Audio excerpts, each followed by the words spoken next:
Madam donor egg అంటే ఏంటి?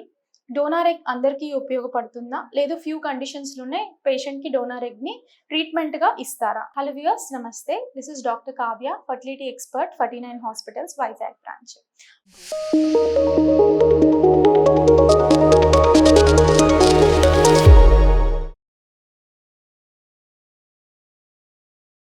ఇది చాలా పేషెంట్‌కి ఇంపార్టెంట్ క్వెషన్ అన్నమాట. అసలు డోనార్ ఎగ్ అనేది ఎవరెవరికి వాడతాము? ఫస్ట్ కండిషన్ వచ్చేసి మోస్ట్ కండిషన్ వాడేది ప్రిమెచ్యూర్ ఓవేరియన్ ఫెయిల్యూర్. అంటే వీళ్ళకి ఓవరీస్ ఉంటాయి. కానీ వాళ్ళకి ఓవరీస్ ఫెయిల్ అవ్వడం మూలంగా వాళ్ళ నుంచి ఎగ్ ప్రొడక్షన్ అనేది ఉండదన్నమాట. ఈ పర్టిక్యులర్ కండిషన్‌లో డోనార్ ఎగ్ అనేది ట్రీట్మెంట్‌గా వాళ్ళకి ప్రొవైడ్ చేయడం అనేది జరుగుతుంది. Second category of patient family history of genetical abnormalities. అంటే ఫీమేల్స్‌లో రన్ అయ్యే కొన్ని జెనెటికల్ కండిషన్స్ వాళ్ళకి తరతరాలుగా ఆ జెనెటికల్ కండిషన్స్ అనేవి వాళ్ళ నెక్స్ట్ ప్రెగ్నెన్సీస్‌లో వస్తున్నాయి అంటే వాళ్ళకి కూడా డోనార్ ఎగ్‌ని ప్రొవైడ్ చేయడం అనేది జరుగుతుంది.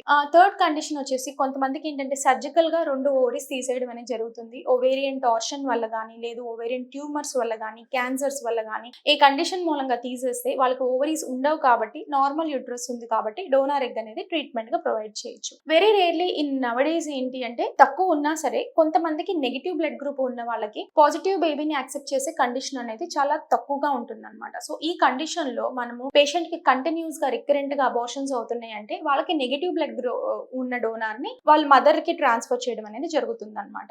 సో ఈ కండిషన్స్ అనేవి చాలా ఇంపార్టెంట్ కండిషన్స్. ఎవరికైతే ఎగ్ అనేది ప్రొడక్షన్ ఉండదో ఈ కండిషన్స్ లో మాత్రమే డోనార్ ఎగ్ అనేది కపుల్ కి ట్రీట్మెంట్ లో భాగంగా ఇవ్వడం అనేది జరుగుతుందన్నమాట. Thank you viewers.